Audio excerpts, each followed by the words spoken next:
Welcome back to the sixth and final video in our study design series. In this video, we will tie together some previous concepts with study designs, do some practice together, and discuss some study tips for Intro to Epi. You'll recall this 2x2 table template from video series number 2. As you're learning about study designs in Intro to Epi, you'll be expected to take an abstract from an article, identify the study type that was used, and start filling in a 2x2 table with the given information. When you're looking at a study, you will often see groups referred to as cases and controls instead of whether they have the outcome of interest. So it's important to remember that these terms are interchangeable with the outcome group on the top row, like I illustrated here. I would strongly recommend having this template labeled exactly like this and readily available during homework, quizzes, and even exams if they allow using notes. Then keep the formulas for odds ratio and risk ratio close as well. Let's go over a few examples of the types of questions you might see related to study designs. Take a moment to pause the video and see if you can answer this question.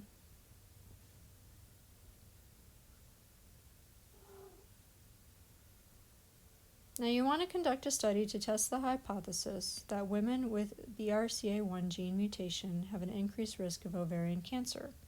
Which of the 3 studies would you not be able to perform?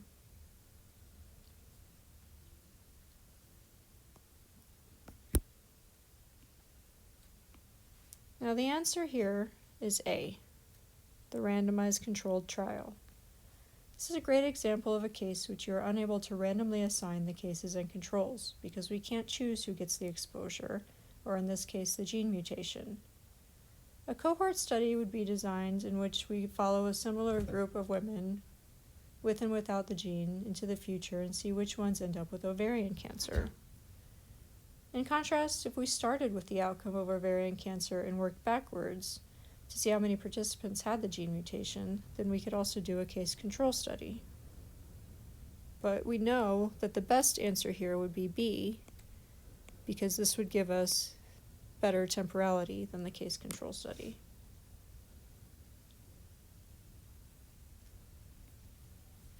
Here's another example. Please take a moment to pause the video and see if you can answer this question.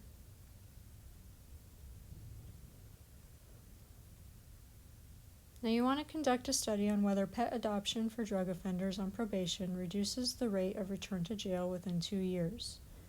There are actually multiple ways to design this study, but an RCT would be the best answer here because if you could randomly assign a group of offenders that are required to adopt pets upon release, this removes any potential for bias.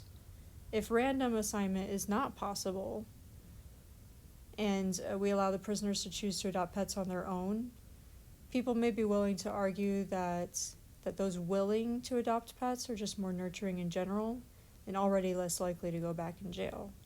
So that's where the potential for confounding comes in. Although any of these study designs could be used, an RCT we know is the gold standard, and if it's possible to use one, then we should.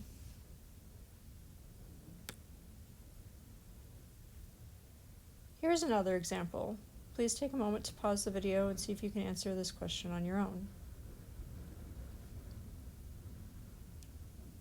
Now you want to examine multiple risk factors for injuries that occur among children who are hit by cars while riding their bicycles.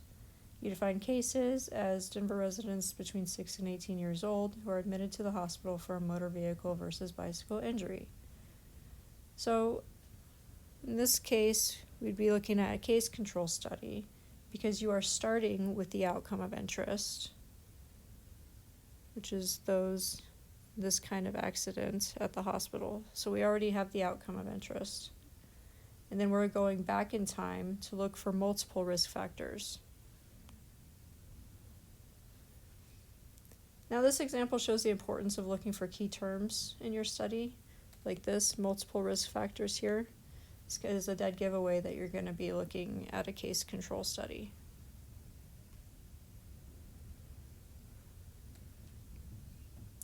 Now that we've introduced the 3 main study designs you'll get to know in Epi, I wanted to provide some tips on successfully studying them.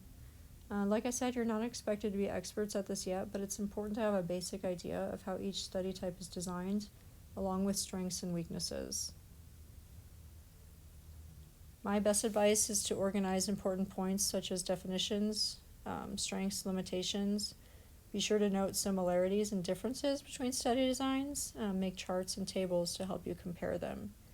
Then use your own study guides to work through homework and quiz questions. This is also an example of one of my own study guides that I'm happy to share. Being a very visual person, it helped me to break down the study designs into categories and subcategories with a type of flow chart. Then I would follow this with a more detailed table. Do what's best for you, but you're likely going to have to organize the info in a way that makes it easier for you to digest and reference quickly. So to recap, video number 6 showed the relationship between study designs and 2x2 tables, went over some practice problems, and introduced some study tips to help you succeed in Intro to Epi. Please continue to our final video series number 4, which dives into Epi word problems. Thank you.